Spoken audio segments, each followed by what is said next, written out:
upon a rolled scroll of parchment, some torn or covered in water stains. Mud and a little blood is the following. Its heading is a set of instructions. Whosoever finds this parchment, the information within holds value to the right people. If you go henceforth and with all speed, present this at the Tower Settlement. Seek at the Golden Bough the proprietor Eden. In her company, and that of the Lantier disciple Ovaz, you may gift this parchment and be paid a weight of gold not less than 4 pounds. This is conditional on the parchment reaching them intact and presented to both with no others in attendance. May whatever gods remain in our new land guide you to them. Below is a record scratched out in the parchment by Zinhera in her handwriting, the script jagged and at times slanted as she wrote between bouts of pain and when sheltering from the elements. To my friends that remain at the Golden Bough, if I am unable to hand you this in person, it means I am either dead or so badly injured that I cannot hope to reach you before a great danger descends upon you. I have no doubt that your time has not been idle, and there are threats looming that feel urgent and pressing. But we have disturbed a great evil, and it is heading in your direction on feet faster than my own. I wish greatly to stand beside you, to put right this calamity, and perhaps save a dear friend. But I must also be practical. You must be prepared for what you are about to face. It has been a day since the battle, based on my thirst and the state of my wounds. My tonics have masked the worst of the pain and allowed me to start self-treating. From the aches and stiffness of my joints, I know my body's been thrown around this stone mausoleum more than once. I can splint my arm well enough to be mobile, though my pace will be slow. My plan is to rush south to the Silent Gates, where I may replenish my water and seek any means of traveling faster back to you. Will certainly get there before me, but I know not if he will linger there. I wish I had time to describe the manner of the strange and captivating people that make up that place. When our minds can turn to prosperity, we may find secrets and trade abound if the right folk can accommodate them and their ways. For now, be advised that their border requires tremendous mental fortitude, or an elixir derived from beetles, while inside it is a place of silence where the locals communicate through gestures. They seem enigmatic, but not hostile.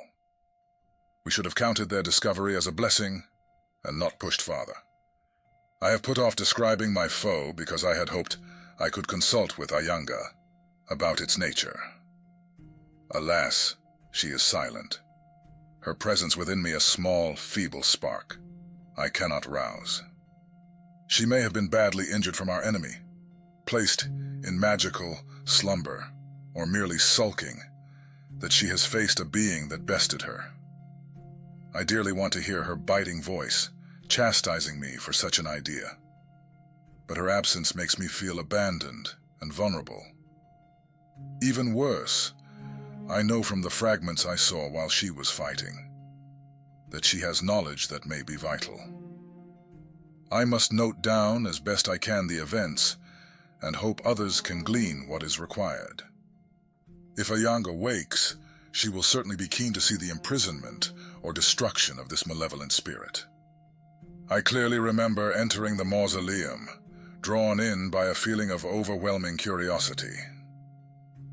Willem and myself were of like mind, and perhaps compelled. But if so, it was a magic that was subtle to the point that, even now, I couldn't be sure whether we desired to venture forth naturally or were ensorcelled. The crypt was dark, and Will seemed to reach out with his peculiar form of spirit magic. He seemed to awaken a slumbering spirit, something that dwelled there and awaited our intrusion. I know its true form was ethereal, serpentine in nature.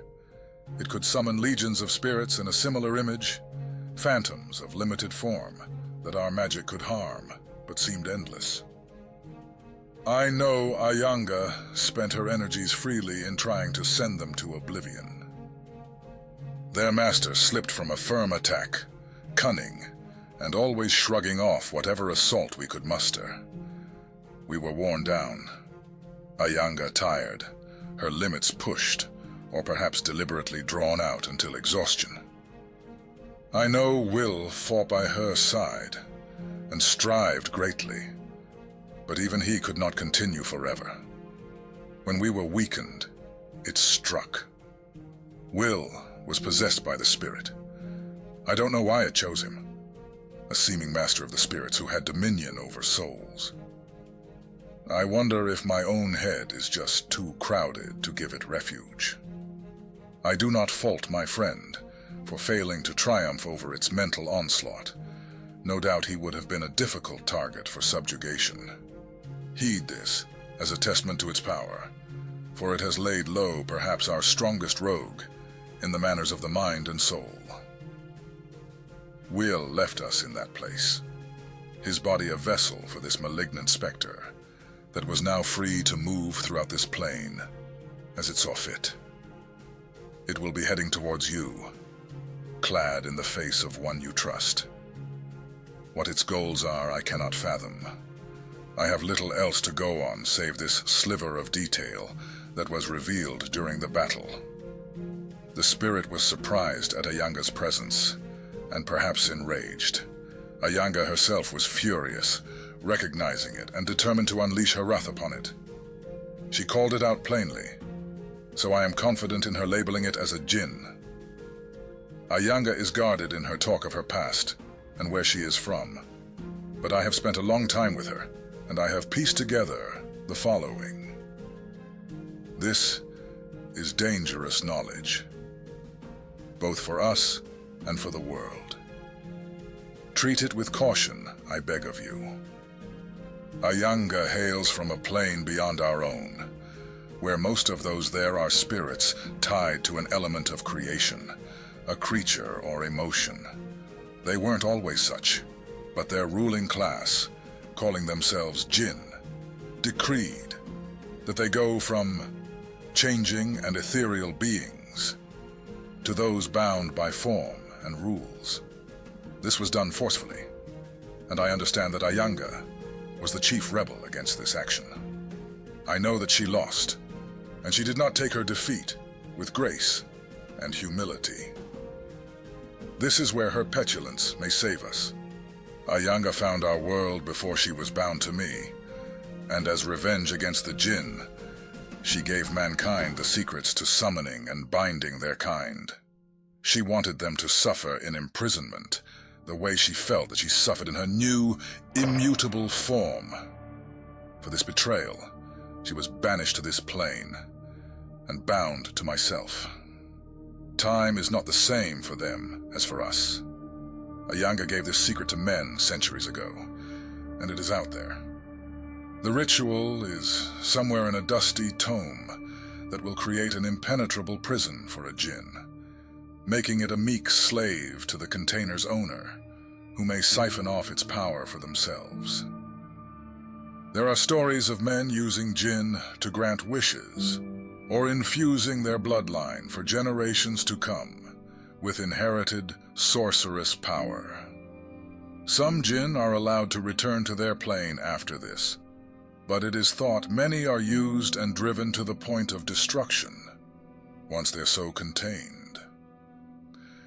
If Ayanga were awake, she might be able to instruct us directly on how to do this, if she was so inclined. If our foe is indeed a jinn, then it should be weak to this power.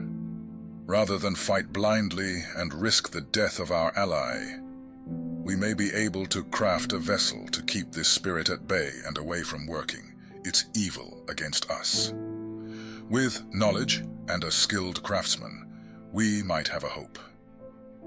I suggest that Oiji and Samuel Andrews work in concert to create a chain or shackle that may bind Will and the spirit within him before the ritual can draw it out and into an engraved container. Ovas. I know that Lantyr's power has some effect on elementals, such as Ayanga, so I hope that it may also give us a chance against the Jinn. It is indeed tragic that we will be working without Will's expertise, but I have armed you as best I can. Ayanga would be distressed to know you now also have a guide to imprison or even destroy her if she can be unwound from myself. But the need is too great to risk you going into battle ignorant. You are the two I consider the most wise in our settlement, and by reading this together, the knowledge will be shared even if one of you has succumbed to possession. My friend cannot wish you luck, but I don't need to hear her voice to know that she desires nothing more than to see this vile thing brought low and sent screaming away from this plane. She desires pain and revenge on all its kind, whether benevolent or despicable.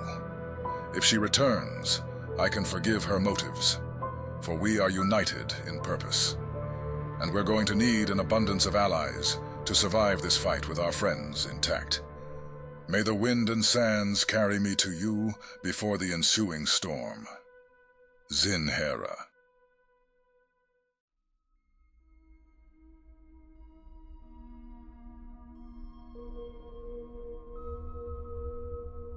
Samuel Andrews awakes outside the Golden Bough, the cobbled streets cold beneath him, his body cradled in a pool of his own blood. His leg was mangled, the pain barely registering through the numbness of shock and the haze of blood loss. But what gnawed at him most wasn't the physical agony, it was the deep wound to his pride. How could I have underestimated them? Weakness clung to him as he struggled to his feet, each movement sapping the last dregs of his strength. He pushed through the doors of the Golden Bough, staggering inside, leaving a crimson trail in his wake. His vision swam, the tavern's patrons blurring into vague shapes. He locked eyes with Eden, her figure distant, but unmistakable. "I'm sorry, Eden," he croaked, his voice trembling with exhaustion and shame. "I underestimated them." Before he could hear her reply, the darkness overtook him, and he crumpled to the floor. Meanwhile, Zinhera stumbled towards the gates of the tower settlement. The guards, lazily chatting and passing a flask between them, jumped as the ragged figure approached. Her cloak was little more than tatters now, caked in dust and blood. She looked every bit a warrior dragged from the brink of death, her arm in a sling, her chest bandaged with strips of her once elegant cloak. The guards peered at her, uncertain at first. It wasn't until she murmured faintly that they recognized her. "Eden. Ovas," she rasped, her throat too dry to form coherent words. The dagger she had been clutching clattered to the ground as her legs gave out. The nearest guard caught her just in time, her frail, light form collapsing into his arms. Without delay, they carried her to the Golden Bough, rushing her to the makeshift hospital wing. She fought to stay awake, mumbling the same names over and over, clutching a bundled scroll in her shaking hand. Eden sat in her quarters, deep in thought, reflecting on the recent events surrounding the Golden Bough's opening. It had gone well enough, but she couldn't shake the growing tensions. Money wasn't flowing in, and in the tower settlement, money equaled power. And now, more than ever, she needed influence if she was going to maintain any sense of stability. But worse than finances was the tension with the disagreeable master, who had outright refused to meet with her, brushing aside her offered hand of alliance. Something must be done about him. Her thoughts were interrupted when Samuel's figure lurched through the door, blood dripping from his body. She quickly rushed to his side as his exhausted words spilled out, heavy with guilt. "You shouldn't have gone alone," she said softly, kneeling beside him, offering a gentle, encouraging smile. "But I admire your bravery and nobility. Don't worry, we'll get this problem sorted." Samuel slumped into unconsciousness, and Eden swiftly summoned her staff to help carry him to the infirmary on the first floor. They laid him on one of the cots near her room, attaching a bell cord by his side. Each bed in the infirmary had its own bell, each with a slightly different ring, allowing Eden to know instantly if her patients needed her. She worked quickly, tending to his wounds with careful precision. Though his injuries were severe, they were not life-threatening. He would walk again in a few days, but something about the attack didn't sit right with her. Why had they left him outside? Was it a warning? A threat? Just as she finished dressing Samuel's wounds, a guard burst into the room, carrying a barely conscious Zinhera. Eden's heart sank. "Zinhera, can you hear me?" Eden asked, her voice steady but tinged with concern. "What happened to you?" Zinhera's grip tightened on the scroll as Eden tried to take it from her, her eyes wide with fear. "Read it together.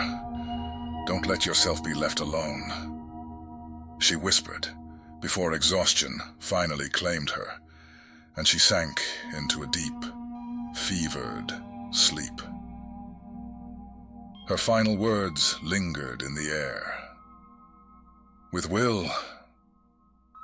Eden's brow furrowed as she took the scroll, gently setting it aside for now. She carefully cleaned Zinhera's wounds, treating her with the same care she had shown Samuel. Zinhera's injuries, however, were far worse. Bruises from brutal, blunt force. A stark contrast to her usual unscathed form, protected by a yanga. Whatever had happened, it had been violent. Eden dressed her in a clean tunic and secured her belongings in a chest, locking the scroll inside for safekeeping. She would wait until Ovaz arrived before reading it, honoring Zinhera's urgent plea. Samuel awoke on his cot, his head foggy with the remnants of pain. The last time he had found himself in this same infirmary, he'd hoped it would be the last. But here he was again, the irony not lost on him. His gaze traveled across the room, lingering on the bell rope by his bed, before his eyes caught sight of Zinhera in the adjacent cot. She looked like death had already visited her and decided to return later. "You look like hell," he muttered, a hint of his old grit in his voice. Zinhera groaned, her feverish form shifting in the cot.